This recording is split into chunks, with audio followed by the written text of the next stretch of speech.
नमस्कार साथियों, स्वागत है आप सभी का आज के वीडियो में। आज के वीडियो में हम चर्चा करने वाले हैं सीडीपी से संबंधित संपूर्ण सिलेबस की। और इस सिलेबस में हम प्रत्येक टॉपिक से संबंधित कुछ सवालों की चर्चा करेंगे। सवाल बहुत इंपॉर्टेंट रहने वाले हैं, बहुत ही अच्छे क्वेश्चन है जो आपकी जो सीटेट के जितने भी कॉन्सेप्ट हैं उनको बिल्कुल क्लियर करेंगे। और अगर आप अंत तक बने रहते हैं तो आपके सीडीपी में 30 में से 30 नंबर आने बिल्कुल पक्के हैं।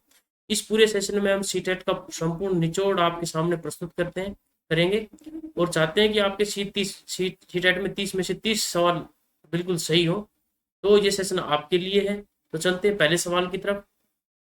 पहला सवाल है, विकास का वह सिद्धांत जिसके अनुसार बालक का शारीरिक विकास सिर से पैर की ओर हेड टू टो एक निश्चित अनुक्रम में होता है, क्रमिक अनुक्रम में होता है, क्या कहलाता है? तो बच्चे का जो विकास जो है सिर से पैर की तरफ होता है, ये एक सिद्धांत है। और उस सिद्धांत का नाम है सिफेलोकोड, शीर्षगामी सिद्धांत। बिल्कुल साथियों, बी ऑप्शन हमारा ठीक है। और इसकी व्याख्या जो दे रखी है प्रत्येक क्वेश्चन की बहुत ही क्रिएटिव तरीके से दे रखी है। इस सेशन को अगर आप पूरा देखते हैं तो इस प्रकार के बहुत से सवाल हैं जो आपका जो कॉन्सेप्ट है वो बिल्कुल ठीक करेंगे।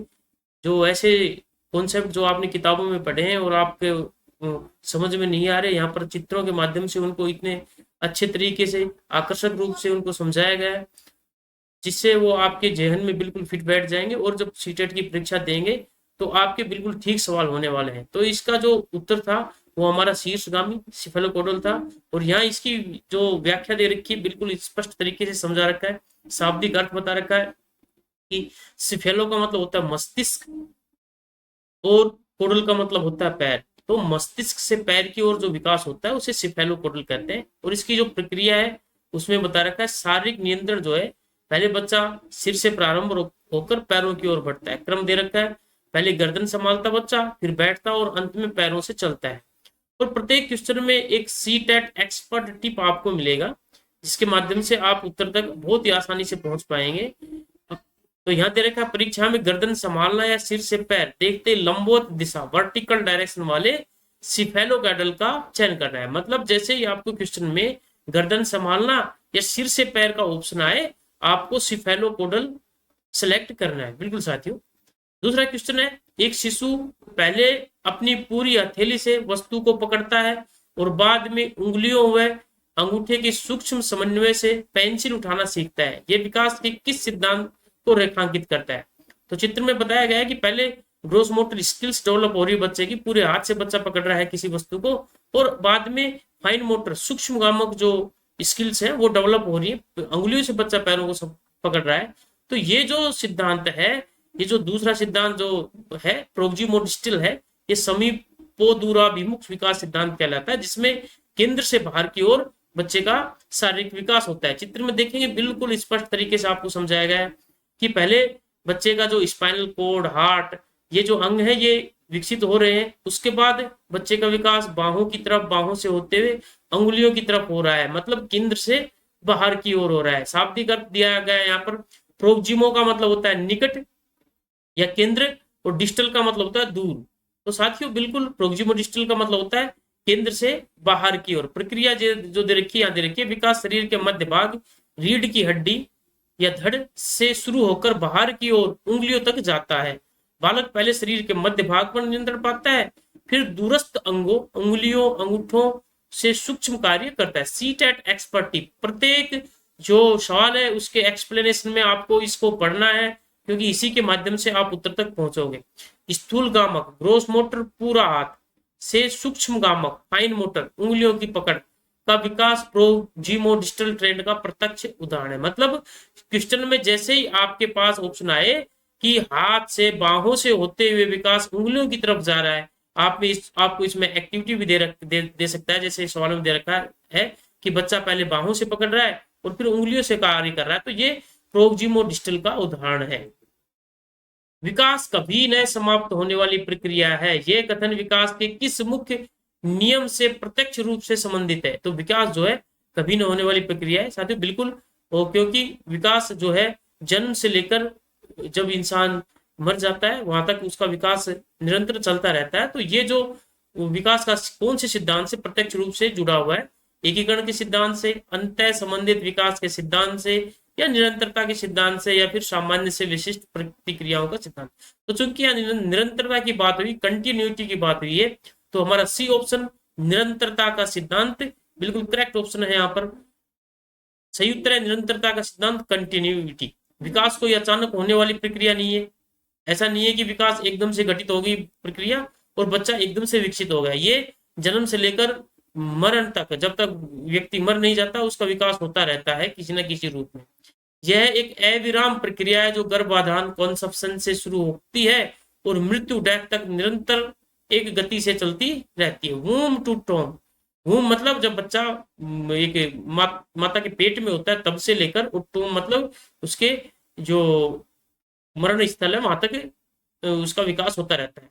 इसे मनोविज्ञान में वूम टू टूम, गर्भ से कब्र तक की यात्रा कहा जाता है। एक्सपर्ट टिप दे रखा है पर विकास कभी न होने वाली प्रक्रिया है। यह सीटेट प्रक्रिया में सर्वाधिक दोहराया गया प्रश्न है। बिल्कुल साथियों, सभी क्वेश्चन बहुत ही इंपॉर्टेंट है, सभी PYQs है और ऐसे क्वेश्चन है जो सीटेट में बारी बारी से पूछे जाते रहे। नेक्स्ट क्वेश्चन है, समान आयु के दो जुड़वा बालकों में भाषा अधिगम, चिंतन क्षमता और शारीरिक लंबाई की दर में स्पष्ट भिन्नता पाई जाती है। यह अवलोकन विकास के किस सिद्धांत की पुष्टि करता है?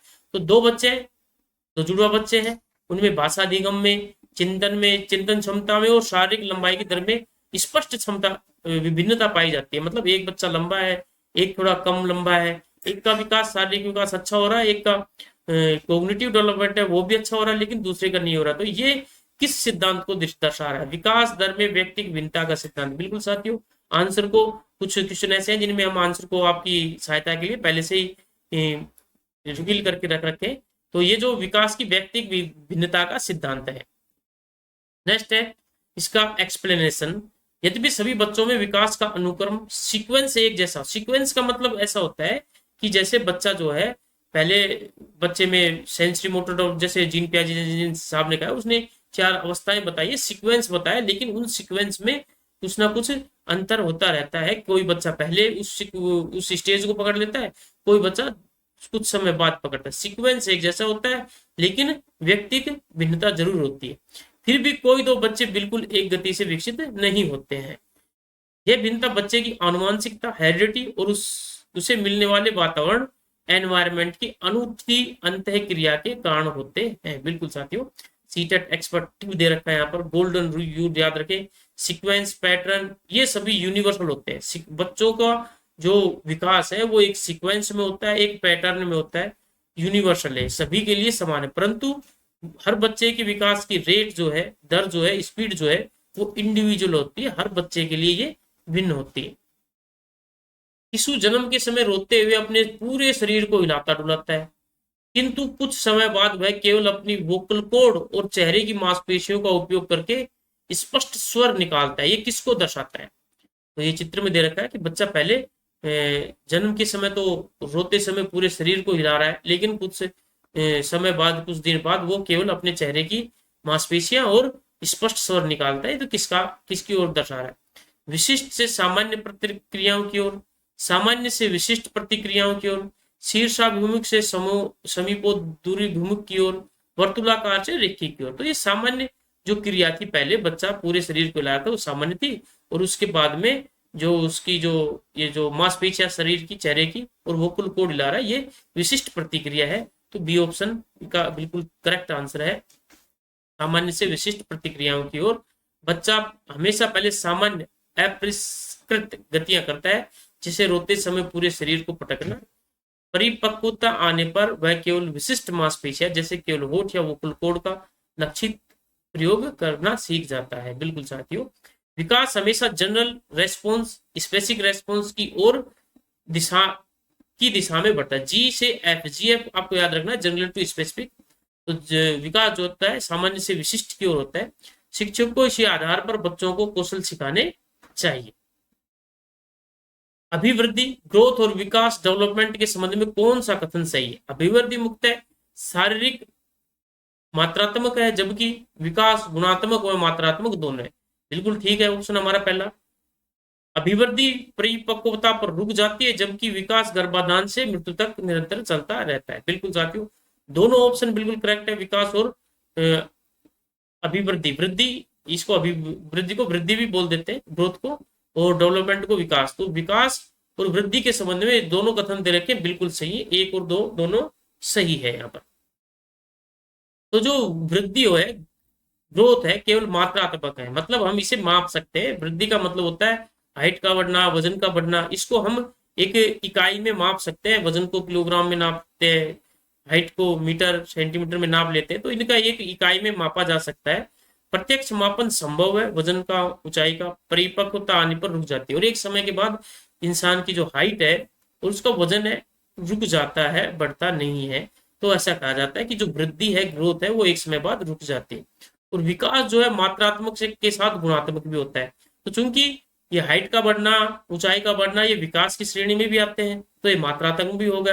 और गुणात्मक मतलब बच्चे का जो संज्ञानात्मक विकास है, वो बच्चे का जो पर्सनैलिटी डेवलपमेंट हो रहा है, वो गुणात्मक, क्वालिटेटिव है।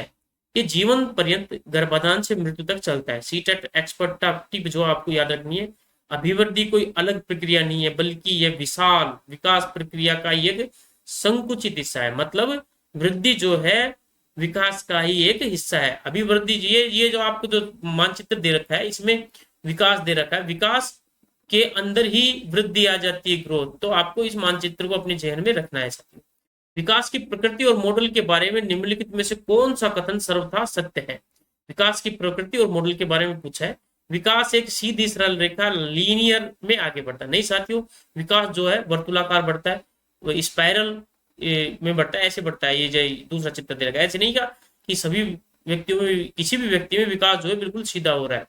विकास वर्तुलाकार स्पाइरल होता है जहां सुदृढ़ीकरण हेतु ठहराव आता है। बिल्कुल साथियों, बी ऑप्शन ठीक है। यहाँ पर विकास में आनुवांशिकता का शून्य योगदान होता है, नहीं, बिल्कुल विकास में आनुवांशिकता का और पर्यावरण का, दोनों का गुणन योगदान रहता है। विकास की प्रक्रिया पूर्णतः अनियमित होती है, पूर्णतः अनियमित नहीं कह सकते। तो जो बी ऑप्शन हमारा बिल्कुल ठीक है। यहाँ पर विकास वर्तुलाकार होता है, बिल्कुल साथियों।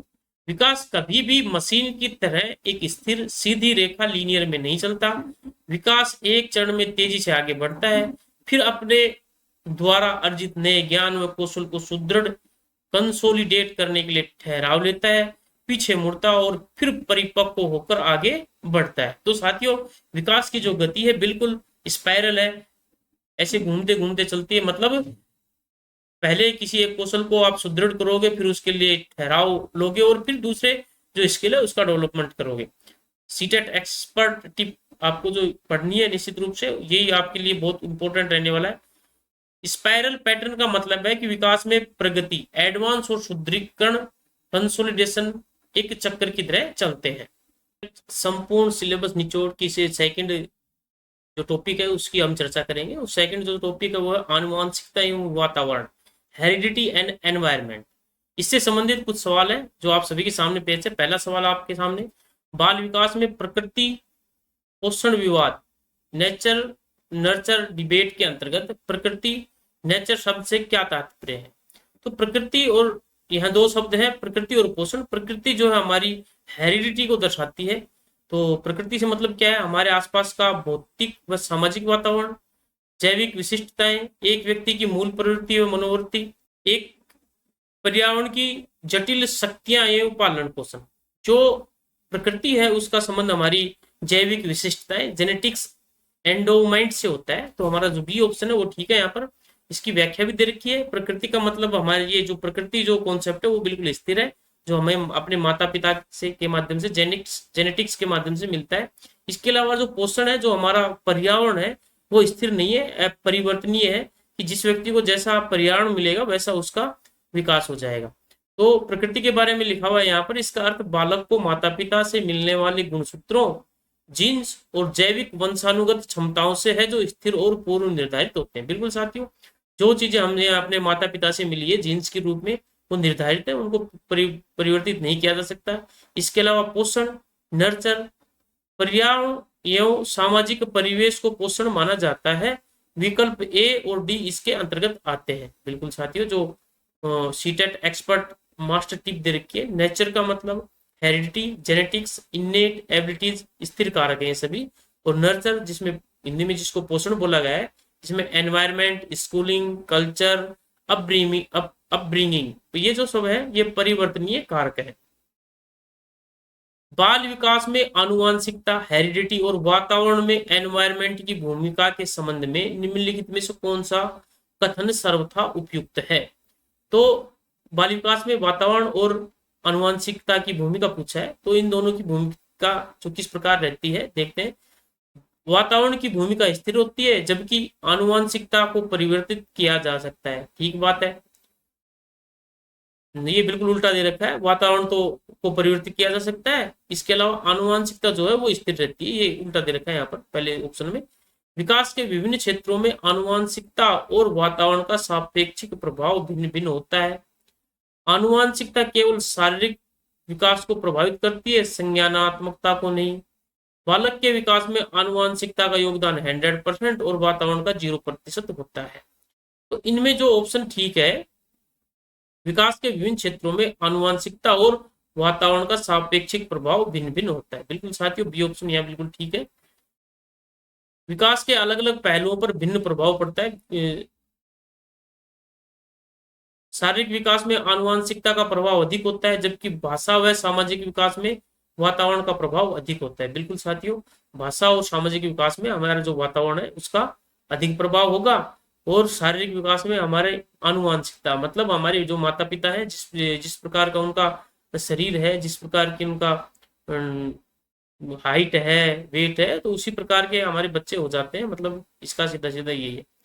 विकास किसी एक कारक को 100% परिणाम नहीं है, दोनों का योगदान अतुलनीय है। बिल्कुल साथियों, विकास जो है विकास जो हेरिडिटी और एनवायरनमेंट का गुणनफल होता है। सीटेट एक्सपर्ट मास्टर टिप दे रखा है यहाँ पर, याद रखिए मनोविज्ञान में आनुवांशिकता को स्थिर संरचना माना जाता है। बिल्कुल, जो इसकी चर्चा हम पूर्व में कर चुके हैं। आनुवांशिकता जो है हमें माता पिता से जो मिल रहे, जेनेटिक्स से जो मिल रहे हैं वो स्थिर है। इसके अलावा वातावरण जो है वो परिवर्तन है, उसको परिवर्तनशील है, उसको जिस बच्चे को जैसा वातावरण मिलता है वैसा उसका विकास हो जाता है। प्रसिद्ध मनोवैज्ञानिक सिद्धांतों के अनुसार बाल विकास निम्नलिखित में से किसकी अंतः क्रिया का मुख्य परिणाम है? तो बाल विकास जो है हेरिडिटी और एनवायरनमेंट दोनों की अंतः क्रिया है। देखते हैं कौन सा ऑप्शन ठीक है यहाँ पर।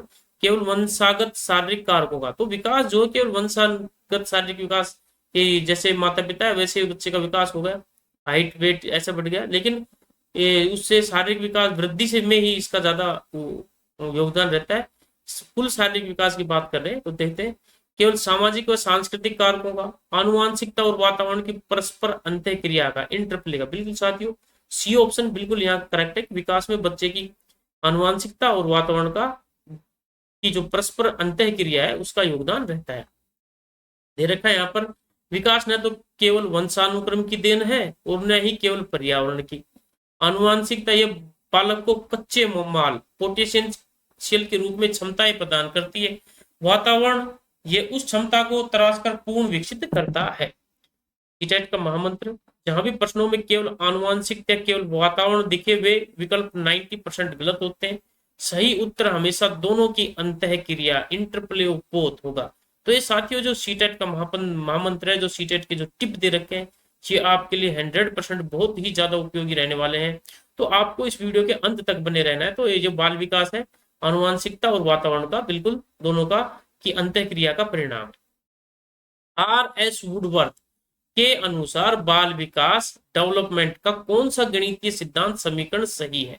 तो R.S. वुडवर्थ ने कहा है कि जो डेवलपमेंट है वो हेरिडिटी और एनवायरनमेंट का गुणनफल है। तो देखते गुणनफल का जो ऑप्शन है वो बिल्कुल ठीक रहेगा हमारा यहाँ पर।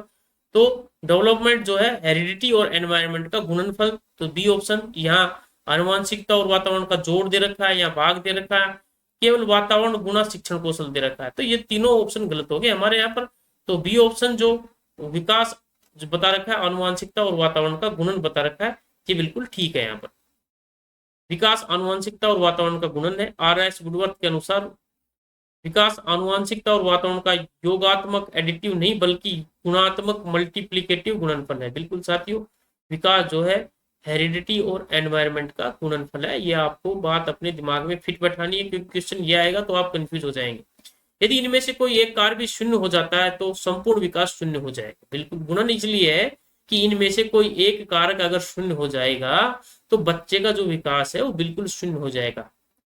यह कहना गलत है कि बालक में 50% आनुवंशिकता और 50% वातावरण जोड़कर प्लस बना है। अगर साथियों आप इस प्रकार के वीडियोस नहीं देखते हैं और अपनी सीटेट की तैयारी इस तरीके से नहीं करते हैं, तो ये जो ऑप्शन है जिसमें कहा जाता है कि 50% आनुवंशिकता और 50% वातावरण से जुड़कर बना है, आप 100% इस ऑप्शन को करके आओगे अगर आपने सीटेट की जो सीडीपी की जो विशेष तैयारी नहीं की है। तो एक्सपर्ट टिप दे रखा है यहाँ पर, वुड्सवर्थ फॉर्मूला है development is equal to heredity into environment.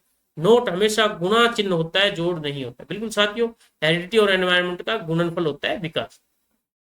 आनुवंशिकता यह तय करती है कि किसी बालक की जन्मजात सीमा क्या है, जबकि वातावरण यह तय करता है कि बालक खालिस्तान। इस कथन को पूरा कीजिए। मतलब क्या है कि जन्मजात जो है वो आनुवंशिकता है, बालक की जन्मजात सीमाएं तय करता है आपकी आनुवंशिकता, और वातावरण क्या तय करता है, वातावरण तय करता है कि जो ये आनुवंशिक रूप से जो गुण मिले हैं उनका विकास किस सीमा तक हो पाएगा, उस सीमा के भीतर वास्तव में कहां तक विकास करेगा। केवल अपनी आनुवंशिकता को पूरी तरह बदल देगा, बिना किसी प्रयास के शीर्ष पर पहुंचेगा, शारीरिक रूप से कितना सुंदर होगा। तो साथियों, ये ऑप्शन जिसमें कहा गया है कि वातावरण ये तय करेगा कि जो आनुवंशिक रूप से गुण मिले हैं उनका विकास किस सीमा तक हो पाएगा। तो ये ऑप्शन यहाँ बिल्कुल ठीक है।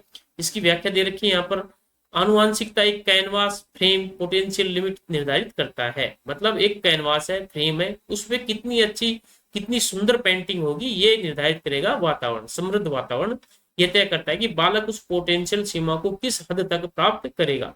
वातावरण से जीन्स में कोई बदलाव नहीं होता, बल्कि केवल क्षमताओं का अभिव्यक्ति स्तर बदलता है। तो वातावरण और आनुवंशिकता के बारे में सीटेट टिप दे रखा है, इसको साथियों निश्चित रूप से आपको पढ़ना है, क्योंकि यही जो एक छोटी छोटी बातें हैं जो आपके जो सीटेट है उसको क्लियर कराएंगे। उदाहरण के रूप में दे रखा है, एक बालक में आनुवंशिक रूप से महान एथलीट बनने की क्षमता हो सकती है, लेकिन यदि उसे उचित प्रशिक्षण व पोषण न मिले तो वह कभी खिलाड़ी नहीं बन पाएगा। बिल्कुल साथियों, आनुवंशिकता और वातावरण का जो उदाहरण है बिल्कुल एक खिलाड़ी के माध्यम से आप समझ सकते हैं कि एक एथलीट का बच्चा है, अगर उसे खिलाड़ी का माहौल नहीं मिले, उसे उचित कोच नहीं मिले, उचित उसको डाइट नहीं मिले, तो एक खिलाड़ी के रूप में विकसित नहीं हो पाएगा। निम्नलिखित में से कौन सा व्यक्तिगत लक्षण या विशेषता मुख्य रूप से आनुवंशिकता प्राइमरी हेरिडिटी ट्रेट द्वारा निर्धारित होती है। मतलब ऐसा कौन सा गुण है जो हमें माता पिता से सीधे तौर पे मिलता है। क्वेश्चन का मोटा मोटा अर्थ यही है कि ऐसा कौन सा व्यक्तिगत लक्षण या विशेषता है जो आनुवंशिकता द्वारा निर्धारित होती है। मतलब ऐसा कौन सा गुण है, तो देखते हैं आंखों का रंग या त्वचा का रंग। बिल्कुल साथियों, आंखों का रंग और त्वचा का रंग हमारा ये जो हेरिडिटी है आनुवंशिकता उसके द्वारा निर्धारित होता है।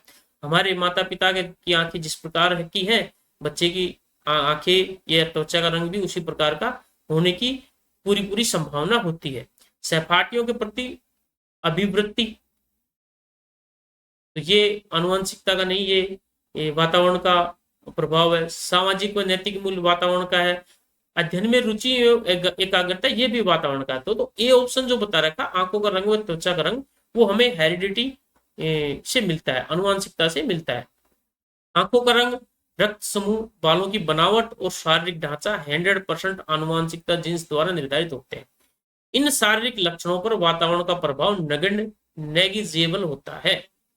सामाजिक अभिवृत्ति, नैतिक मूल्य और अध्ययन में रुचि वातावरण ये जो परिवार विद्यालय द्वारा निर्मित होते हैं। बिल्कुल साथियों, यहाँ चित्र के माध्यम से बताया गया है कि 100% आनुवंशिकता क्या है कि बच्चे की आंखों का रंग कैसा होगा, उसका ब्लड ग्रुप क्या होगा, उसके जीन्स किस प्रकार के रहेंगे, और वातावरण द्वारा निर्धारित होगा कि आप किस प्रकार से किताबें पढ़ रहे हो, किस माहौल में रह रहे हो।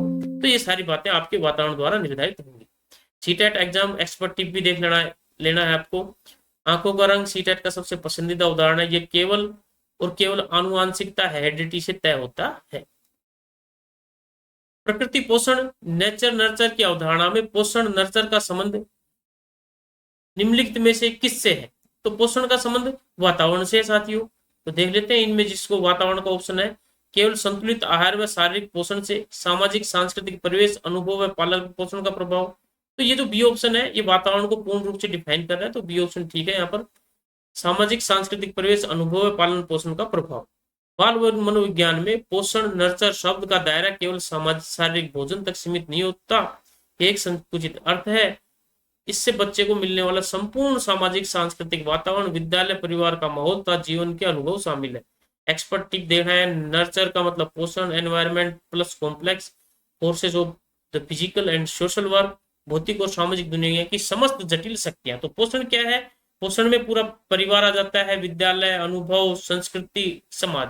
प्रकृति और पोषण का जो दे रखा है यहाँ पर, तो प्रकृति में तो आती है उसकी हेरिडिटी, और पोषण में आता है उसका परिवार, उसका वातावरण पूरा। सीटेट सिलेबस का ये तीसरा टॉपिक है जो बहुत ही महत्वपूर्ण टॉपिक है। इससे एक सवाल जरूर निश्चित रूप से आता है सीटेट में, इसमें चर्चा की जाएगी प्राइमरी और सेकेंडरी सोशलाइजेशन एलिमेंट्स की। तो चलते हैं पहले सवाल की तरफ। पहला सवाल है, निम्नलिखित में से कौन सा बालक के सामाजिकरण का प्राथमिक कारक प्राइमरी सोशलाइजेशन एजेंट है? तो बालक के सामाजिकरण का, सोशलाइजेशन का जो प्राइमरी एजेंट है वो परिवार होता है। तो बी ऑप्शन हमारा बिल्कुल ठीक है। यहाँ पर देखेंगे व्याख्या इसकी, संयुक्त परिवार फैमिली परिवार बालक के सामाजिकरण की पहली और सबसे महत्वपूर्ण प्राथमिक संस्था है। बच्चा जन्म के तुरंत बाद घर में ही भाषा, बुनियादी मूल्य, सामाजिक व्यवहार और संबंध सीखता है। विद्यालय, मीडिया और धार्मिक संस्थान द्वितीयक सेकेंडरी संस्थान है, जहाँ बच्चा घर से बाहर निकलने के बाद औपचारिक शिक्षा और व्यापक सामाजिक दृष्टिकोण प्राप्त करता है। बिल्कुल साथियों, चित्र के माध्यम से बिल्कुल अच्छे तरीके से समझाया गया है यहाँ पर कि बच्चे के प्राथमिक जो सोशलाइजेशन एलिमेंट्स है वो उसका परिवार है, उसका घर है, और द्वितीयक जो है उसका स्कूल, मंदिर, विद्यालय और सोशल मीडिया जो भी है उसके द्वितीयक सेकेंडरी जो सोशलाइजेशन के एलिमेंट है। एक्सपर्ट मास्टर टिप दे रखी है आप सभी के लिए यहाँ पर, परिवार व निकटतम पड़ोस प्राथमिक एजेंसी है, और द्वितीयक एजेंसी क्या है? विद्यालय, समकक्षी समूह, मीडिया, धर्म। तो आशा करते हैं साथियों बिल्कुल अच्छी तरीके से समझ में आ रहा होगा आपको। दूसरा सवाल है, बालक के सामाजिकरण में द्वितीयक ओब्लिक गौण सामाजिकरण की एजेंसियां, सेकेंडरी एजेंट्स ऑफ सोशलाइजेशन मुख्य रूप से कौन सी है? तो पहले सवाल में हमने चर्चा कर ली है कि प्राथमिक जो एजेंट्स वो परिवार और घर होता है उसका।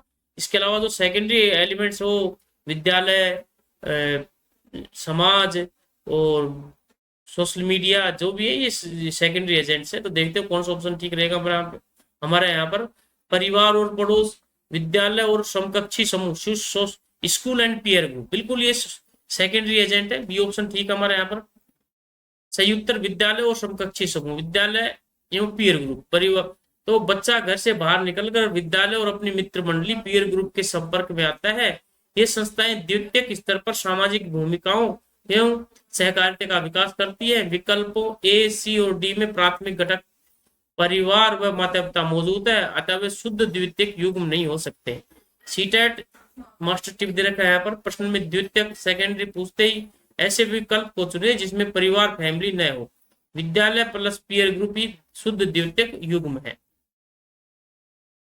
आधुनिक समाज में मास मीडिया बालक के सामाजिकरण का एक अत्यंत महत्वपूर्ण माध्यम बनता जा रहा है। मीडिया के संदर्भ में कौन सा कथन सर्वथा सत्य है? मीडिया बालकों के प्राथमिक सामाजिकरण का मुख्य स्रोत है। मीडिया केवल किशोरावस्था में बालकों को प्रभावित करता है। मीडिया विवृत्ति, मूल्यों और विश्वासों को प्रभावित करने वाला शक्तिशाली द्वितीयक कारक है। बालकों का मीडिया के साथ कोई सीधा संपर्क नहीं होता। तो यहाँ पर ए, बी और डी जो ऑप्शन है वो गलत है। सी ऑप्शन जो कह रहा है कि मीडिया जो है अभिवृत्तियों, मूल्यों और विश्वासों को प्रभावित करने वाला शक्तिशाली द्वितीयक कारक है। टीवी, इंटरनेट और सोशल मीडिया बच्चों के दृष्टिकोण, जेंडर भूमिकाओं, उपभोग की आदतों में सांस्कृतिक विश्वासों को प्रत्यक्ष, अप्रत्यक्ष और सशक्त रूप से आकार देते हैं। ये प्राथमिक स्रोत नहीं हो सकता क्योंकि प्राथमिक स्रोत प्रत्यक्ष पारिवारिक संपर्क से होता है। साथ ही मीडिया का प्रभाव केवल किशोरावस्था तक सीमित नहीं है, ये शैशवावस्था से ही कार्टून, गेम्स आदि के माध्यम से शुरू हो जाता है। बिल्कुल साथियों, मास मीडिया का जो प्रभाव है वो एक चित्र के माध्यम से भी दर्शाया गया है। ये अप्रत्यक्ष प्रभाव होता है बच्चे की सोशलाइजेशन में। बालक का मस्तिष्क, चाइल्ड माइंड में दृष्टिकोण, जेंडर भूमिकाएं, सांस्कृतिक विश्वास, इन सब का जो विकास है वो मास मीडिया जो जिसमें टीवी, इंटरनेट आदि आते हैं उसके द्वारा बच्चे में होता है। सीटेट एक्सपर्ट मास्टर टिप जो आप सभी को पढ़नी है, यह आपके लिए बहुत ही उपयोगी होने वाली है। सेकेंडरी एजेंसी ऑफ सोशलाइजेशन इनका प्लस इनडायरेक्ट इन्फ्लुएंस, इनका जो इनडायरेक्ट इन्फ्लुएंस होता है, बिल्कुल साथियों, विद्यालय बच्चों के समाजीकरण की एक ऐसी संस्था है जहां सामाजिक प्रक्रिया के केंद्र में मुख्य रूप से कौन होता है? प्रमुख स्थान स्कूली बच्चों का होता है। केंद्र में कौन होता है ये पूछा है। प्रमुख स्थान स्कूल की सख्त दिनचर्या को होता है। प्रमुख स्थान केवल स्कूल के शिक्षकों को होता है। प्रमुख स्थान केवल पाठ्य पुस्तकों का होता है। तो यहाँ पर जो सेकेंडरी एजेंसी है स्कूल, उसकी प्रक्रिया में केंद्र बिंदु में बच्चा होता है साथियों। चाइल्ड सेंटर्ड एजुकेशन की बात करते हैं हम, तो यहाँ पर स्कूल के केंद्र में कौन होएगा? बच्चा। प्रमुख स्थान स्कूली बच्चों, चिल्ड्रन का होता है। आधुनिक बाल केंद्रित शिक्षा, चाइल्ड सेंटर्ड पेडागोजी और सामाजिकरण सिद्धांतों के अनुसार विद्यालयी सामाजिक व्यवस्था का केंद्र बिंदु बालक और उसकी अंतः क्रियाएं हैं। केवल शिक्षक कठोर नियम या पाठ्य पुस्तक को केंद्र में रखना शिक्षक केंद्रित या अधिपत्यवादी दृष्टिकोण जो प्रभावी सामाजिकरण में बाधा डालता है। सीटेट एग्जाम का जो पेडागोजी गोल्डन रूल है, संपूर्ण शिक्षक शिक्षण और सामाजिकरण व्यवस्था में शिक्षार्थी ओब्लिक बालक चाइल्ड हमेशा केंद्र में रहेगा। केंद्र में रहने का मतलब है कि बच्चे की जितनी भी बच्चे से संबंधित योजनाएं बन रही है स्कूल में, विद्यालय का वातावरण है, विद्यालय पाठ्यक्रम है, उसको बनाते समय बच्चे को का जो व्यू है वो हमें सेंटर में रखकर चलना है। परिवार और समीपस्थ पड़ोस बालकों के सामाजिकरण के संदर्भ में किस रूप में कार्य करते हैं? तो परिवार और पड़ोस का हमने पूर्व में पढ़ लिया है। ये प्राथमिक संस्थाएं बालक के सामाजिकरण की। देखते हैं कौन सा ऑप्शन ठीक है। प्राथमिक सामाजिकरण संस्थाएं प्राइमरी एजेंसी, द्वितीयक सामाजिकरण संस्थाएं सेकेंडरी एजेंसी, निष्प्रभावी सामाजिकरण संस्थाएं, केवल औपचारिक सामाजिकरण संस्थाएं। तो हमारा ए ऑप्शन बिल्कुल सीधा सवाल पूछा है, तो प्राथमिक सामाजिकरण संस्थाएं बालक का परिवार और नेबरहुड। तो बालक के बता रखा है परिवार और निकटतम पड़ोस बच्चे के शुरुआती वर्षों में प्रत्यक्ष व निकटतम फेस टू फेस संबंध स्थापित करते हैं, जिससे बालक का पहला सामाजिक ढांचा तैयार होता है। द्वितीयक संस्थाओं में दूरस्थ या औपचारिक संबंध होते हैं। यदि प्रश्न में पड़ोस प्लस परिवार प्लस पड़ोस एक साथ आए तो उसे प्राथमिक संस्था प्राइमरी एजेंसी माना जाएगा, लेकिन यदि विद्यालय प्लस पड़ोस आए तो पड़ोस द्वितीयक रूप में कार्य करता है। बिल्कुल साथियों, चाइल्ड का फैमिली और पड़ोस को फेस टू फेस इंटरेक्शन करता है बच्चा, इसलिए उसको प्राइमरी एजेंसी माना गया है। निम्नलिखित में से कौन सा समकक्षी समूह, सहपाठी समूह, पीयर ग्रुप का बाल सामाजिकरण में सबसे महत्वपूर्ण योगदान दर्शाता है? ये बच्चों में माता पिता के प्रति पूर्ण निर्भरता विकसित करता है। ये क्षैतिज सामाजिक संबंध, सहयोग और स्वतंत्र संवाद सिखाता है। यह सामाजिकरण का एक निष्क्रिय पैसिव माध्यम है। इसका बच्चे के नैतिक विकास पर कोई प्रभाव नहीं पड़ता। तो पीयर ग्रुप्स का जो बच्चे के सामाजिकरण में जो योगदान होता है कि बच्चा उनके मध्य रहकर सामाजिक संबंध सीखता है, सहयोग की भावना सीखता है और स्वतंत्र संवाद करना सीखता है। तो बिल्कुल बी ऑप्शन यहाँ ठीक है। सहपाठी समान आयु एवं स्तर के होते हैं, जिससे क्षैतिज संबंध हॉरिजॉन्टल रिलेशनशिप का निर्माण होता है। यह बच्चा बिना किसी सत्ता या वयस्क दबाव के आपसी बातचीत, समझौते, निर्णय लेने और सहयोग की भावना सीखता है।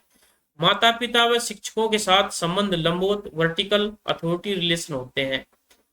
तो साथियों यहाँ पर चित्र के माध्यम से बताया भी गया है कि लंबवत जो संबंध है वो पेरेंट्स और टीचर के साथ होते हैं, और क्षैतिज संबंध जो है बच्चे का अपने पीयर ग्रुप के साथ होता है। Peer group is equal to horizontal relationship plus active socialisation, इसको आपको याद रखना है। द्वितीयक सामाजिकरण संस्था पैसिव एजेंसी ऑफ सोशलाइजेशन का सबसे उपयुक्त उदाहरण निम्नलिखित में से कौन सा है?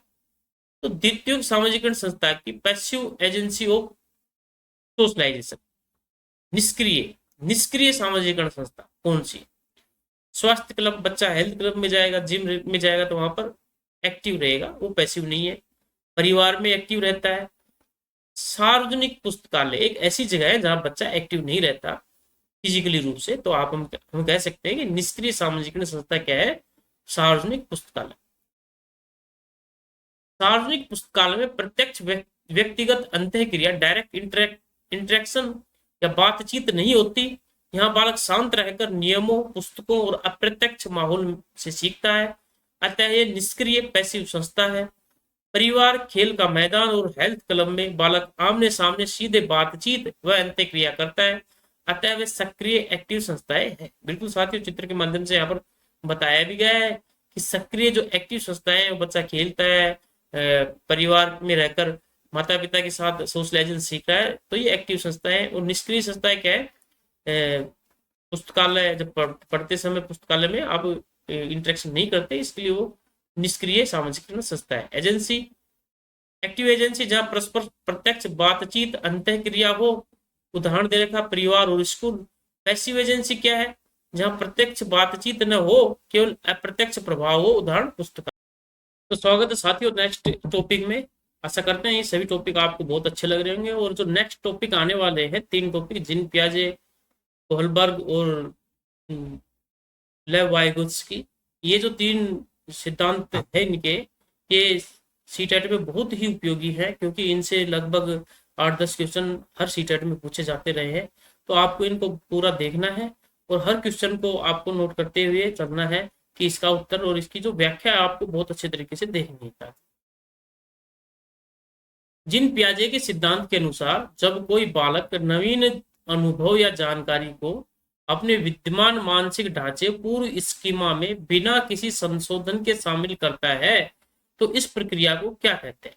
तो साथियों, जब स्कीमा में बिना संशोधन कोई जानकारी शामिल की जाती है, तो एसिमिलेशन कहलाती है, आत्मसातीकरण कहलाती है, समावेशन कहलाती है। तो ए ऑप्शन हमारा ठीक होने वाला। जैसे बच्चे ने एक पतंग को उड़ते हुए, किसी ने बता दिया कि पतंग है, तो बच्चे ने जब एक चिड़िया को उड़ते हुए देखा तो बोला कि ये चिड़िया भी एक पतंग है। तो उसने बिना किसी परिवर्तन के अपने स्कीमा में इसको एडजस्ट कर लिया, और इसको कहते हैं एसिमिलेशन। व्याख्या एवं तुलनात्मक विश्लेषण दे रखा है यहाँ पर। बिना पुराने ज्ञान को बदले संशोधित किए नई जानकारी को ज्यों का त्यों मौजूदा स्कीमा में फिट कर लेना, जैसे उड़ती हुई पतंग को देखकर चिड़िया कहना, ये क्या कहलाता है साथियों? एसिमिलेशन कहलाता है। और समायोजन क्या होता है, एकोमोडेशन क्या होता है? नई जानकारी के कारण पुराने स्कीमा में परिवर्तन या संशोधन करना। मतलब अब इसको बच्चे को कोई बताएगा कि ये जो उड़ती हुई चिड़िया है ये पतंग नहीं है, इसको चिड़िया कहते हैं, तो बच्चा अपने पूर्व जो स्कीमा है उसमें परिवर्तन करेगा और फिर उसको तो एडजस्ट करेगा। तो परिवर्तन करके एडजस्ट करेगा तो एकोमोडेशन हो जाएगा। और ये इक्विलिब्रियम क्या है? इक्विलिब्रेशन, साम्य, धारण, समावेशन और समायोजन के बीच मानसिक संतुलन स्थापित करना इक्विलिब्रेशन कहलाता है। तो आशा करते हैं साथियों आपको अच्छे लग रहे होंगे सवाल। सीटेट एक्सपर्ट मास्टर टिप दे रखा है यहाँ पर। एसिमिलेशन है, fit new information into existing schema, no change, without change. तो जब विदाउट चेंज आप एग्जिस्टिंग स्कीमा में न्यू इंफॉर्मेशन फिट करोगे तो एसिमिलेशन होगा, और उस इंफॉर्मेशन में कुछ मॉडिफाई करके, कुछ चेंज करके स्कीमा को बदलोगे तो अकोमोडेशन हो जाएगा। एक बच्ची बिल्ली को देखकर उसे 4 टांगों वाला कुत्ता कहती है, किंतु जब उसकी माँ उसे बताती है कि यह म्याऊं करने वाली बिल्ली है, तो वह अपने मानसिक ढांचे में संशोधन करती है। यह प्रक्रिया क्या कहलाती है? तो इसकी पूर्व में चर्चा की हमने कि जब मानसिक ढांचे स्कीमा में परिवर्तन, संशोधन किया जाता है तो वो अकोमोडेशन होता है, समायोजन होता है। जब पुरानी स्कीमा में विरोधाभास पैदा होता है और बच्चा अपने ज्ञान में बदलाव, संशोधन करता है, जैसे बिल्ली का अलग स्कीमा बनाना। समावेशन से तुलना, शुरुआती चरण में बिल्ली को कुत्ता कहना समावेशन था, किंतु सुधार करना समायोजन है। इगोसेंट्रिक क्या है? केवल अपने दृष्टिकोण से दुनिया को देखना, ये इकोसेंट्रिज्म है।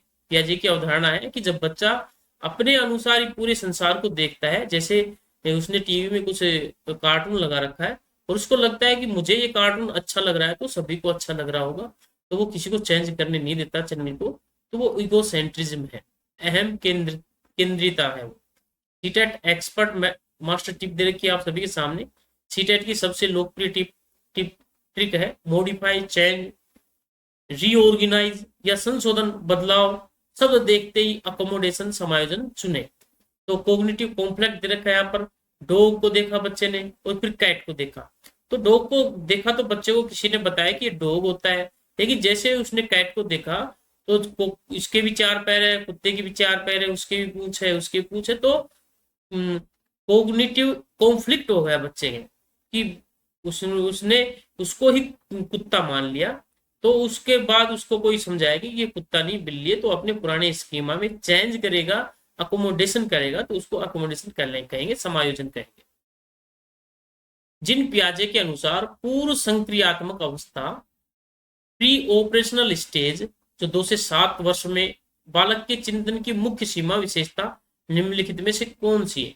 तो जिन पियाजे ने 4 सीमाएं 4 स्तर बताए, 4 अवस्थाएं बताई है, जिसको तो सेंसरी मोटर स्टेज और pre operational stage, concrete operational stage और फॉर्मल ऑपरेशनल स्टेज, इस प्रकार से 4 अवस्थाओं में बांटा हमने। यहाँ जो बात की जा रही है दूसरी स्टेज की बात की जा रही है, जिसे प्री ऑपरेशनल स्टेज कहा गया है, और उसकी उम्र है 2 से 7 वर्ष में। बालक के चिंतन की मुख्य सीमा क्या होती है? अमूर्त व निगमनात्मक चिंतन जो होता है वो कंक्रीट ऑपरेशनल स्टेज में आता है।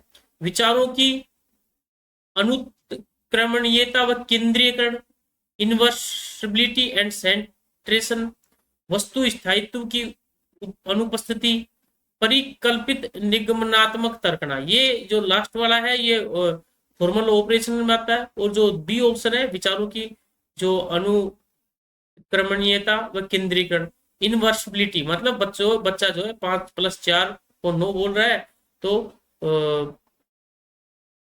4+5 को भी 9 बोलेगा, वो इनवर्सिबिलिटी है। तो ये प्री ऑपरेशनल स्टेज में आ जाती है। तो बी ऑप्शन हमारा यहाँ ठीक रहने वाला है, विचारों की इन्वर्सिबिलिटी एंड सेंट्रेशन। पूर्व संक्रियात्मक बच्चा किसी समस्या के केवल एक ही पहलू पर ध्यान केंद्रित करता है, दैट इज कॉल्ड सेंट्रेशन। मतलब बच्चा जब किसी वस्तु को देखेगा, किसी चीज को देखेगा, तो उसके किसी एक ही बिंदु पर उसका जो ध्यान है वो केंद्रित रहेगा। जैसे मान लो बच्चे ने बिल्ली देखी, तो हो सकता है उसका कलर पे उसका ध्यान रहे, उसके 4 पैरों पे ध्यान रहे, उसकी पूंछ पे ध्यान रखे, पूरी बिल्ली को देखने में असमर्थ रहता है, दैट इज कॉल्ड सेंट्रेशन। और सोच को उलट नहीं पाता, इनवर्सिबिलिटी होता है। जैसे बर्फ से पानी बना, तो पानी से बर्फ भी बनना न समझ नहीं पाता। तो ये होती है दूसरी स्टेज, प्री ऑपरेशनल स्टेज की बात कर रहे हैं यहाँ पर।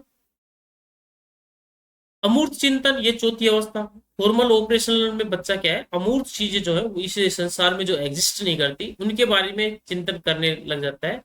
और वस्तु स्थायित्व, ये पहली अवस्था। सेंसरी मोटर स्टेज में बच्चा वस्तु स्थायित्व सीख जाता है। तो वस्तु स्थायित्व का मतलब होता है कि जब बच्चे के सामने कोई वस्तु लेकर आए और जब हम उसको छिपा दें, तो बच्चे को पता रहता है कि ये जो वस्तु है ये स्थायी है, एग्जिस्ट कर रही है संसार में। तो छुपा देने पर भी उसको पता रहता है कि यहीं पर है मेरे आसपास।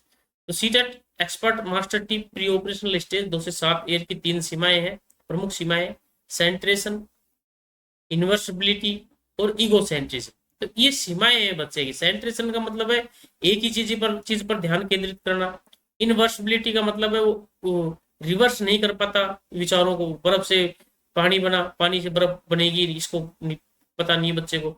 और ईगोसेंट्रिज्म का मतलब है पूरे संसार को अपने नजरिए से देखता है बच्चा, ईगोसेंट्रिक होता है, अपने अनुसार ही चीजों को मानता है कि जो मुझे पसंद है वो संसार को, पूरी दुनिया को पसंद है। 8 वर्ष की रीता चौड़े बर्तन में लंबे गिलास में दूध पलटने पर भी समझती है कि दूध की मात्रा समान है। वह वस्तुओं को उनके आकार वजन क्रम में भी सजा सकती है। क्रमबद्धता ये पियाजे की किस अवस्था में है? मतलब बच्ची है, इसके सामने 2 बर्तन रखे हुए हैं, एक चौड़ा है एक लंबा है, दोनों में दूध की मात्रा समान है। तो बच्ची समझ रही है कि दोनों बर्तनों में दूध की जो मात्रा है वो समान है। तो ये जो स्थिति आती है ये आती है तीसरी स्टेज में, और तीसरी स्टेज है कॉन्क्रीट ऑपरेशनल स्टेज। तीसरी स्टेज में बच्चा समझने लग जाता है कि जो संरक्षण का जो नियम है, जिसमें किसी वस्तु का किसी बर्तन में ज्यादा दूध लंबा है, एक चौड़ा बर्तन है, तो बच्चा ये नहीं कहता है कि भाई जो लंबा बर्तन है उसमें दूध ज्यादा है, वो ये कहेगा कि दोनों बर्तनों में ही दूध समान है। इसके अलावा आकार और क्रम के अनुसार वस्तुओं को बच्चा सजा सकता है, अरेंज कर सकता है, क्रमबद्धता आ जाती है तीसरी स्टेज में। तो तीसरी स्टेज जो है कॉन्क्रीट ऑपरेशनल स्टेज, मूर्त संक्रियात्मक अवस्था, ऑप्शन सी हमारा यहाँ पर ठीक है। तुलनात्मक विश्लेषण, ये योग्यताएं दे रखी है।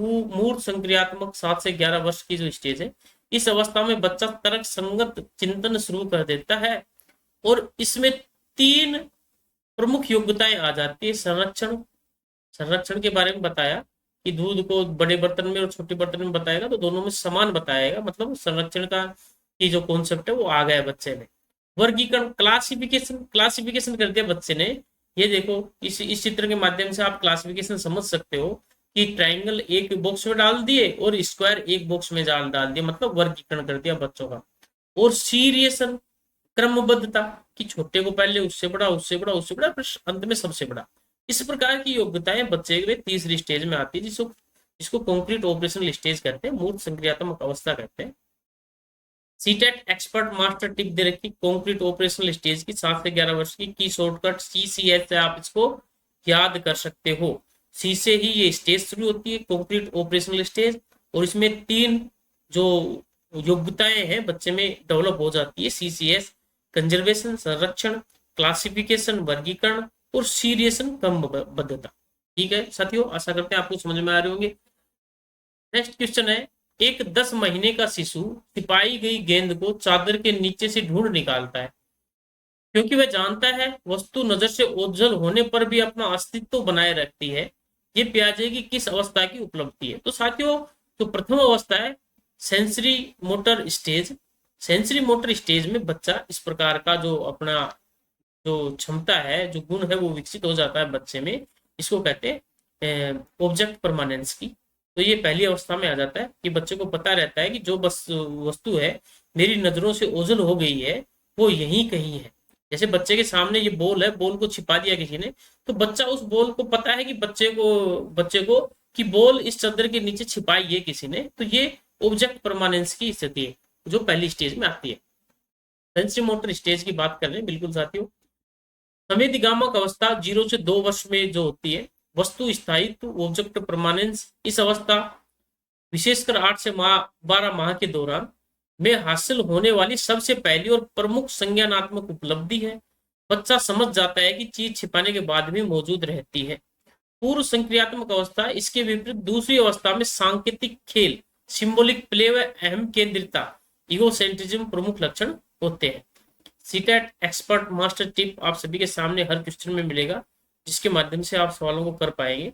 Out of site is out of mind, खत्म होकर, ऑब्जेक्ट परमानेंस, वस्तु स्थायित्व आना, सेंसरी मोटर स्टेज की बातें हैं। मतलब out of site is not out of mind, मतलब बच्चा ये समझ जाता है कि मेरी नजरों से जो दूर गई है चीज वो यहीं पर है, कहीं आसपास।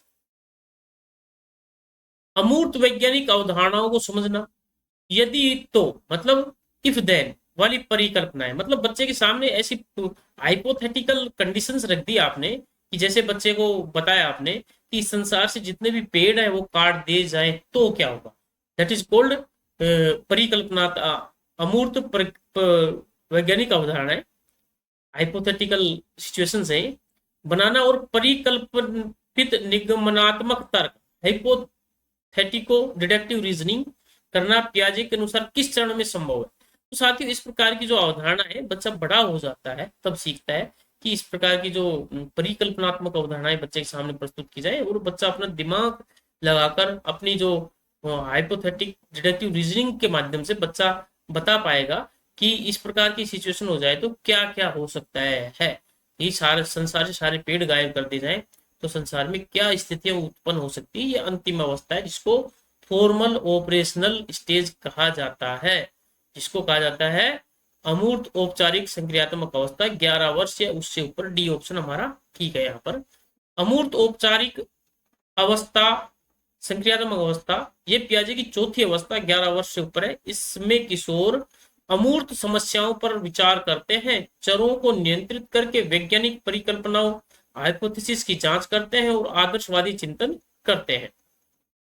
मूर्त संक्रियात्मक से अंतर, मूर्त अवस्था में तर्क केवल हाथ से छूने योग्य वस्तु, कंक्रीट वस्तुओं पर ही सीमित रहता है, जबकि यहाँ परिकल्पनाओं पर चिंतन होता है। तो साथियों, दो जो स्टेज है, तीसरी और चौथी स्टेज की तुलना की गई यहाँ पर। तो तीसरी स्टेज जो है कंक्रीट ऑपरेशनल स्टेज, उसमें बच्चा कॉन्क्रीट चीजों पर ही अपने तर्क है, जो मूर्त चीजें हैं उन्हीं पर अपना तर्क प्रस्तुत कर पाएगा। जैसे यहाँ बच्चा कर रहा है कि जो उसके सामने चीजें उन्हीं पर तर्क कर पाएगा। और जो अंतिम स्टेज है फॉर्मल ऑपरेशनल स्टेज, उसमें एब्स्ट्रैक्ट लॉजिक बच्चा प्रस्तुत करता है। हाइपोथेटिको डिडक्टिव रीजनिंग या एब्स्ट्रैक्ट लॉजिक शब्द देखते तुरंत फॉर्मल ऑपरेशनल स्टेज अमूर्त संक्रियात्मक अवस्था हमें चुनना है। प्रश्न संख्या 7 है, पियाजे के संज्ञानात्मक सिद्धांत में जब बच्चा अपनी पुरानी योजनाओं और नए वातावरणीय अनुभवों के बीच संतुलन कोग्निटिव कॉन्फ्लिक्ट महसूस करता है, तो वह पुनः संतुलन प्राप्त करने के लिए किस प्रक्रिया का सहारा लेता है। मतलब बच्चे के सामने कोई कोग्निटिव कॉन्फ्लिक्ट हो गया है कि बच्चे ने पहले देखा कुत्ते के संबंध में एक स्कीमा बना लिया दिमाग में, इसके 4 पैर हैं, एक पूंछ है, इसका काला रंग होता है। और उसके बाद उसी के सामने एक काली बिल्ली आ गई, उसके भी 4 पैर थे, उसके भी पूंछ थी, तो बच्चे ने उस बिल्ली को भी कुत्ता कहा। तो वो कोग्निटिव कॉन्फ्लिक्ट उत्पन्न हो गया बच्चे में। फिर उसको पुनः संतुलन प्राप्त करने के लिए किस प्रक्रिया का सहारा लेगा। इक्विलिब्रेशन का, इगोसेंट्रिज्म का, एनिमिज्म का, सेंट्रेशन का। तो ये जो तीनों है ये आपको समझा दिए पूर्व में। इगोसेंट्रिज्म का मतलब होता है बच्चे अपने अनुसार ही चीजों को देखते हैं। एनिमिज्म का मतलब होता है बच्चा निर्जीव वस्तुओं को सजीव वस्तुओं की तरह ट्रीट करता है।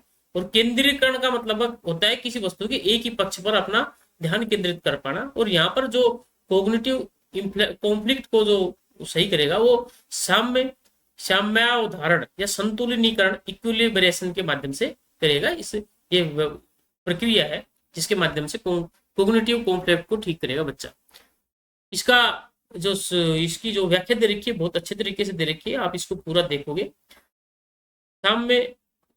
साम्यावधारण यह वह स्वनियंत्रित सेल्फ रेगुलेटरी प्रक्रिया है जो असंतुलन डिसइक्विलिब्रियम को दूर करके बच्चे को समावेशन और समायोजन के माध्यम से मानसिक संतुलन की स्थिति में लाती है। अन्य विकल्प जीववाद, निर्जीव वस्तुओं में जीवन देखना, अहम केंद्रितता, दूसरों के दृष्टिकोण को न समझ पाना, टीटेट मास्टर टिप दे रखा है पर mental conflict, disequilibrium, self correction, equilibration. तो साथियों ये जिन पियाजे से संबंधित क्वेश्चन थे, ये बिल्कुल सीडीपी की पूरी एक सीरीज आप सभी के लिए बनाई जा रही है। अगर आप चाहते हैं कि अन्य सब्जेक्ट जैसे हिंदी पेडागोजी, मैथ पेडागोजी और ईवीएस से की सब्जेक्ट जो है उसकी भी एक ऐसी पूरी सीरीज बनाई जाए आप सभी के लिए, तो चैनल को सब्सक्राइब कर ले और बेल आइकन को दबा ले। तो जैसे ही वो सीरीज चलेगी आपको एक नोटिफिकेशन मिल जाएगा और आप उस समय पर उसको देख पाएंगे। तो ये जिन पियाजे से संबंधित ये सवाल कंप्लीट हो चुके हैं। और नेक्स्ट टॉपिक की चर्चा करेंगे।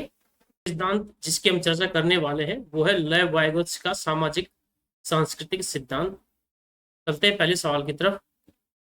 लेव वाइगोत्स्की के समाज सांस्कृतिक सिद्धांत सोशियो कल्चर थ्योरी के अनुसार बालकों के संज्ञानात्मक विकास कोग्निटिव डेवलपमेंट में किसकी भूमिका सर्वाधिक महत्वपूर्ण होती है। तो जिन पियाजे और लेव वाइगोत्स्की ने कोग्निटिव डेवलपमेंट थ्योरी दी है, दोनों के नाम अलग अलग है। लेव वाइगोत्स्की जो है उनकी जो थ्योरी है उनका नाम है सोशियो कल्चर थ्योरी, और जिन पियाजे है उनकी थ्योरी का नाम है कोग्निटिव डेवलपमेंट थ्योरी। तो साथियों दोनों का नाम अलग अलग है। तो यहाँ जो हम बात कर रहे हैं लेव वाइगोत्स्की के बारे में बात कर रहे हैं, तो उन्होंने बताया कि सोशियो कल्चर थ्योरी में सर्वाधिक भूमिका किसकी होती है। तो इसकी थ्योरी के नाम से ही आप पहचान सकते हो कि बालक के संज्ञानात्मक विकास में सोसाइटी और कल्चर का जो है विकास वो बहुत ही ज्यादा रहता है, ऐसा कहा है वाइगोत्स्की जी। तो यहाँ पर देखते हैं कौन सा ऑप्शन ठीक है। इस चित्र के माध्यम से भी आप समझ सकते हो कि बच्चे का विकास जो है उसके पीयर ग्रुप इंटरेक्शन और उसके समाज में इंटरेक्शन के माध्यम से संज्ञानात्मक विकास होगा। तो पहला है जैविक परिपक्वता व इनाम, भाषा व सामाजिक सांस्कृतिक उपकरण, आनुवांशिक योजनाबद्धता, सजा व भय का वातावरण। तो जो बात कर रहा है लेव वाइगोत्स्की के सोशियो कल्चर थ्योरी से संबंध में वो ऑप्शन बी है, भाषा व समाज सांस्कृतिक उपकरण, लैंग्वेज व कल्चरल टूल्स। भाषा व सामाजिक सांस्कृतिक उपकरण, वाइगोत्स्की का मानना है कि बालक अपने ज्ञान का निर्माण वयस्कों व समकक्षियों के साथ सामाजिक अंतःक्रिया सोशल इंटरेक्शन, भाषा और सांस्कृतिक उपकरणों के माध्यम से करता है। जैविक परिपक्वता को जिन पियाजे ने प्रमुख माना था, वाइगोत्स्की ने नहीं। आनुवांशिक योजनाबद्धता एक व्यवहारवादी दृष्टिकोण है। तो जो ऑप्शन और भी ऑप्शन है उनकी भी बताया गई है व्याख्या यहाँ पर। तो आपको जो चुनना था वो लेव वाइगोत्स्की का चुनना था, जो भाषा व सामाजिक सांस्कृतिक उपकरण से संबंधित है।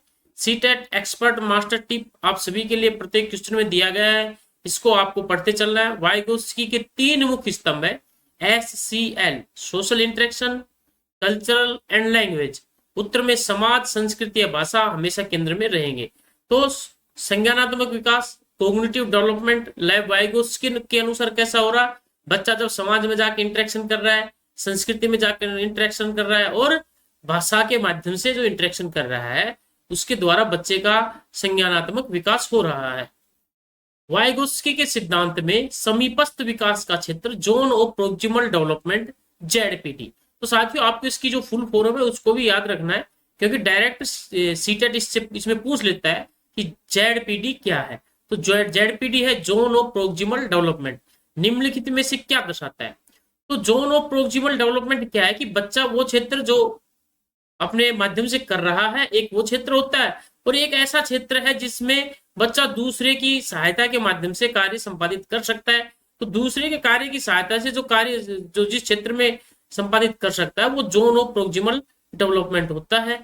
बालक द्वारा बिना किसी सहायता के स्वतंत्र रूप से किया जाने वाला कार्य, बालक के वर्तमान स्वतंत्र स्तर और कुशल व्यक्ति की सहायता से प्राप्त किया जाने वाला स्तर के बीच का अंतर, बालक की बौद्धिक क्षमता का अधिकतम अंक, केवल विद्यालय द्वारा दी जाने वाली औपचारिक शिक्षा की सीमा। तो साथियों यहाँ बालक के वर्तमान स्तर, ये बालक का वर्तमान स्तर है, और कुशल व्यक्ति की सहायता, कुशल व्यक्ति MKO होता है, जिसको बोला जाता है मोर नॉलेज अदर। कोई व्यक्ति हो सकता है, कोई टेक्नोलॉजी हो सकती है, कोई पुस्तक हो सकती है, की सहायता से प्राप्त किया जाने वाला कार्य। तो बी ऑप्शन यहाँ बिल्कुल करेक्ट है, इसकी व्याख्या पढ़ना है। ZPD वह संभावित विकास का दायरा है जहां बच्चा अकेले कार्य नहीं कर सकता, परंतु किसी अधिक ज्ञानी व्यक्ति MKO, इसकी भी फुल फॉर्म पूछता है सीटेट MKO। तो इसको आपको याद रखना है, MKO का मतलब होता है मोर नॉलेज अदर, के माध्यम के मार्गदर्शन व सहयोग से उसे सीख लेता है। वास्तविक विकास स्तर है, ZPD नहीं है। जो ऑप्शन ए उसकी बात कर रहा है, सी ऑप्शन, सी और डी। ZPD को स्थिर अंक नहीं, सीखने की एक गतिशील संभावना है। तो आप इस चित्र के माध्यम से याद कर सकते हो, ये वो क्षेत्र है जहां बच्चा स्वयं कार्य कर सकता है, और एक दो दूर जो एक एरिया है सर्कल में, वो ये क्षेत्र है जहां पर बच्चा काम कर ही नहीं सकता, बियॉन्ड रीच है, ये उसके रीच से बाहर है। लेकिन एक ऐसा क्षेत्र है जहां पर बच्चा ZPD जिसको बोला गया है, जहां पर MKO के माध्यम से कार्य कर सक रहा है। तो ZPD zone of proximal development है ये क्षेत्र, यहाँ पर MKO द्वारा स्कैफोल्डिंग प्रदान कर बच्चे को का संज्ञानात्मक विकास किया जा सकता है। एक शिक्षिका एक छात्र को गणितीय समस्या हल करते समय जहां वह अटकता है वहां उसे संकेत, हिंट, इशारे और आंशिक समाधान, पार्शियल सॉल्यूशन प्रदान करती है। वाइगोत्स्की के अनुसार इस अस्थायी सहायता प्रक्रिया को क्या कहते हैं? तो वाइगोत्स्की इस अस्थायी सहायता को कहते हैं स्कैफोल्डिंग, पाड़ ढांचा, आलंबन। ये हिंदी में है, इंग्लिश में आपको याद करना है स्कैफोल्डिंग। तो स्कैफोल्डिंग एक अस्थायी सहायता है जो बच्चे को प्रदान की जाती है, और जब बच्चा किसी कार्य में निपुण हो जाता है तो वो सहायता वहां से हटा ली जाती है। तो यहाँ दे रखा है, बिल्कुल स्पष्ट व्याख्या दे रखी है। स्कैफोल्डिंग एक अस्थायी सहायता, टेम्परेरी सपोर्ट है, जो वयस्क शिक्षक द्वारा तब तक दी जाती है जब तक बालक उस कौशल में स्वतंत्र न हो जाए। अनुबंधन पावलो स्किनर का है, ये व्यवहारवादियों का बी ऑप्शन में दे रखा था। आत्म सात्विकरण पियाजे का है। तो साथियों यहाँ पर जो चित्र के माध्यम से दे रखा है कि बिल्डिंग में ये जो पाड़ ढांचे लगाए गए हैं, मतलब बिल्डिंग बनाते समय ये लगाए जाते हैं, ये उस समय तक लगाए जाते हैं जब तक ये बिल्डिंग पूरी अच्छी तरीके से तैयार नहीं हो जाए, और बिल्कुल तैयार हो जाने के बाद इनको हटा लिया जाता है, इन पाड़ ढांचों को। तो बिल्कुल उसी तरीके से स्कैफोल्डिंग की अवधारणा है कि बच्चा जब स्वतंत्र रूप से कार्य करने लगता है तो स्कैफोल्डिंग को हटा लिया जाता है। 5 वर्ष की लेला किसी पहेली को हल करते समय स्वयं से जोर जोर से बातें, प्राइवेट स्पीच, निजवाक करती है। नीला टुकड़ा कहाँ है, नहीं वह वाला नहीं। वाइगोत्स्की के अनुसार यह स्वभाषण क्या दर्शाता है? तो साथियों वाइगोत्स्की ने इसको निजवोक का है, प्राइवेट स्पीच का है, और ये विचार प्रक्रिया के रेगुलेशन के लिए इन्होंने इंपॉर्टेंट बताया है वाइगोत्स्की ने। और उसी तरीके से जिन पियाजे ने इसे इगोसेंट्रिक कहा है, और उसका कोई ज्यादा उपयोग नहीं बताया है, पॉजिटिव भी नहीं बताया है। तो जिन लेव वाइगोत्स्की ने इसे पॉजिटिव बताया, देखते हैं। आत्म नियमन ये अपने व्यवहार को निर्देशित करना, सेल्फ रेगुलेशन के लिए, बिल्कुल ठीक। जो प्राइवेट इसी है उसका यही उपयोग बताया है लेव वाइगोत्स्की ने। बालकों में पाए जाने वाला अहम केंद्रित स्वभाव इगोसेंट्रिज्म जो है जिन पियाजे का है, जिसमें बच्चे पूरे संसार को अपने अनुसार देखते हैं। संज्ञानात्मक अपरिपक्वता, मानसिक विकार, ऐसा कुछ नहीं है, ये कोई मानसिक विकार नहीं है। वयस्कों का ध्यान आकर्षित करने का प्रयास, बच्चा इस समय किसी प्रकार की मैच्योरेशन स्थिति में नहीं होता है कि वो वयस्कों का ध्यान आकर्षित करने के लिए कोई विशेष कार्य करे। तो ये ऑप्शन जो बता रहा है आत्म नियमन, ये अपने व्यवहार को निर्देशित करना, सेल्फ रेगुलेशन, ये प्राइवेट स्पीच से संबंधित बिल्कुल सटीक आंसर है हमारा। वाइगोत्स्की के अनुसार निज वाक प्राइवेट स्पीच बच्चों को अपने ही चिंतन और कार्यों को दिशा व मार्गदर्शन, सेल्फ डायरेक्शन देने का अति महत्वपूर्ण भाषाई साधन है। सीटेट एक्सपर्ट मस्ट टिप दे रखी, Vygotsky private speech positive tool for self regulation. तो जिन पियाजे इसको अहम केंद्रित वो इगोसेंट्रिक स्पीच बोलते हैं, और इन्होंने इसको नेगेटिव व्यू बताया, इसका अपरिपक्वता बताया है कि बच्चा इस प्रकार की जो भाषा बोलता है, स्वयं से बात करता है, वो इगोसेंट्रिक स्पीच है। इसी तरह लेव वाइगोत्स्की ने इसका नाम दिया है प्राइवेट स्पीच, प्राइवेट स्पीच, और इन्होंने इसको पॉजिटिव बताया और बताया है कि बच्चा इस प्रकार की जो स्पीच बोलता है वो सेल्फ रेगुलेशन के लिए, उसके लिए पॉजिटिव होती है। लेव वाइगोत्स्की के सिद्धांत में MKO, मोर नॉलेज अदर, अधिक ज्ञानवान अन्य के संदर्भ में कौन सा कथन सर्वथा सत्य है? तो साथियों बताया था, पूर्व में चर्चा की हमने कि जब बच्चे को एक ऐसा क्षेत्र होता है ZPT, zone of proximal development, वहां पर बच्चा दूसरे व्यक्ति की सहायता से कार्य कर सकता है, तो जो व्यक्ति उसको सहायता प्रदान करेगा उसको संज्ञा दी गई है MKO की, मोर नॉलेज अदर की। तो देखते हैं कौन सा कथन सर्वथा सत्य है, सत्य पूछा है यहाँ पर। MKO केवल उम्र में बड़ा कक्षा अध्यापक हो सकता है, तो हो सकता है ये, लेकिन केवल लगा दिया, इसके अलावा भी बहुत से हो सकते हैं। MKO कोई भी व्यक्ति, सहपाठी, छोटा बालक या कंप्यूटर सॉफ्टवेयर हो सकता है जिसे उस विशिष्ट कार्य में शिक्षार्थी से अधिक ज्ञान प्राप्त हो। बिल्कुल साथियों, बी ऑप्शन सटीक आंसर है, लेकिन सी और डी को देख लेते हैं। MKO केवल बालक के माता पिता ही बन सकते हैं, नहीं, माता पिता के अलावा बच्चे की शिक्षा के कोई किताब, कोई टेक्नोलॉजी, बिल्कुल सभी ये उसके MKO, मोर नॉलेज अदर के रूप में कार्य करेंगे। MKO की भूमिका केवल लिखित परीक्षाओं के मूल्यांकन तक सीमित होती है, नहीं, ऐसा भी नहीं है। तो जब बच्चा MKO कौन कौन हो सकता है? साथी से सीख रहा है बच्चा और साथी उससे ज्यादा ज्ञानवान है, ज्ञान इसके पास ज्यादा है, तो ये इसका MKO हो गया। जब बच्चा कक्षा में अध्यापक से सीख रहा है, तो चूंकि अध्यापक उससे ज्यादा ज्ञान रखता है, तो उसके लिए वो MKO हो गया। कोई ऐसी टेक्नोलॉजी है जो उसको सीखने में सहायता प्रदान कर रही है, AI वगैरह है कुछ ऐसा, तो ये सभी उसके लिए MKO के रूप में कार्य करेंगे।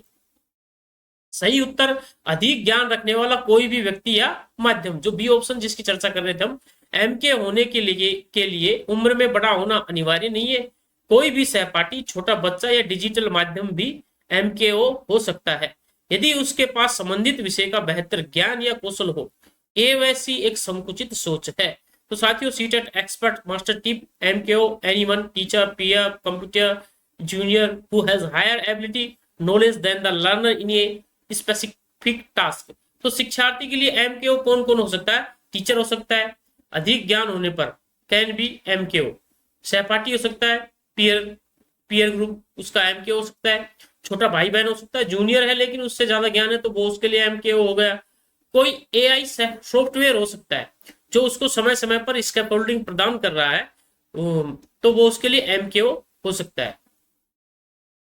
वाइगोत्स्की के सामाजिक संरचनावादी सिद्धांत, सोशियो कंस्ट्रक्टिविस्ट क्लासरूम पर आधारित कक्षा कक्ष में निम्नलिखित में से किस शिक्षण रणनीति को सर्वाधिक प्राथमिकता दी जाएगी? तो साथियों, चित्र के माध्यम से बिल्कुल आप समझ सकते हो, ये सोशियो कंस्ट्रक्टिविस्ट क्लासरूम है जहां बच्चे आपस में एक दूसरे से चर्चा करते हुए पढ़ रहे हैं, एक दूसरे पीयर ग्रुप इंटरेक्शन हो रहा है यहाँ पर कक्षा में, और जो टीचर है वो एक सुगमकर्ता का रोल अदा कर रहा है, यहाँ पर फैसिलिटेटर है सिर्फ यहाँ पर, और बच्चे जो है आपस में इंटरेक्शन के माध्यम से ही सीख रहे हैं। टीचर यहाँ स्कैफोल्डिंग प्रदान कर सकता है बच्चों को। तो देखते हैं कौन सी जो ऑप्शन है वो ठीक है। शिक्षण रणनीति का सर्वाधिक प्राथमिकता दी जाएगी। केवल शिक्षक का एक तरफा व्याख्यान और कंठस्थीकरण, तो ये व्यवहारवादियों का है, जहां टीचर एक्टिव रहता है, बच्चे पैसिव रहते हैं। टीचर अपने लेक्चर डिलीवर करता है, बच्चे उनको पैसिवली सुनते हैं। तो व्यवहारवादियों का सिद्धांत है, व्यवहारवादियों का तरीका है। तो बी ऑप्शन दे रखा है, सहयोगात्मक अधिगम व सहपाठी शिक्षण, collaborative learning and peer tutoring. बिल्कुल साथियों, बी ऑप्शन इस चित्र के माध्यम से और बी का बिल्कुल मेल खा रहा है। और ये जो चित्र है वो बिल्कुल सोशियो कंस्ट्रक्टिविस्ट क्लासरूम है। व्यक्तिगत अंक आधारित प्रतिस्पर्धा व पृथक्करण, व्यक्तिगत अंक मतलब किस बच्चे को ज्यादा अंक आ रहे हैं उसको अलग कर दिया, कम आ रहे हैं उनको अलग कर दिया, और उनको आइसोलेशन कर दिया बच्चों को, वो निगेटिव ऑप्शन है। निष्क्रिय रूप से सुनना व पुरस्कार दंड प्रणाली, तो ये भी गलत है, ये व्यवहारवादियों का है। तो साथियों, तो बी ऑप्शन जो है collaborative learning and peer tutoring बिल्कुल करेक्ट आंसर है इसका। ज्ञान का निर्माण समाज और अंतः क्रिया से होता है, इसलिए सहयोगात्मक अधिगम, सहपाठी शिक्षण और पारस्परिक शिक्षण सर्वोत्तम है।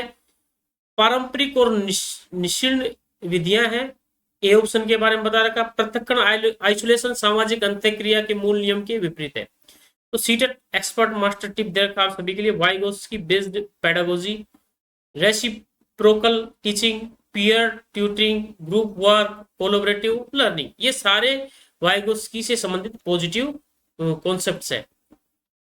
प्रश्न संख्या 7, ले वाइगोत्स्की के अनुसार बाल विकास में भाषा, लैंग्वेज और विचार, थॉट का संबंध सही क्रमिक विकास कौन सा है? तो साथियों, ये हमें याद रखना है बिल्कुल कि जो पियाजे साहब है उनका मानना है कि पहले बच्चे में विचार आते हैं, उसके बाद भाषा का विकास होता है। ले वाइगोत्स्की का मानना है कि बच्चे में पहले भाषा का विकास होता है और उसके बाद विचार आते हैं। तो चित्र के माध्यम से दे रखा है कि बच्चे में पहले भाषा का विकास हो चुका है और उसके बाद उसके विचार आ रहे हैं। भाषा और विचार शुरुआती वर्षों में दो स्वतंत्र इंडिपेंडेंट धाराएं जो बाद में परस्पर जुड़ जाती है। विचार पहले पूरी तरह विकसित होता है और भाषा का निर्धारण करता है। भाषा विचार से पूरी तरह स्वतंत्र रहती है और कभी आपस में नहीं मिलती। भाषा का विचार के विकास पर कोई प्रभाव नहीं पड़ता।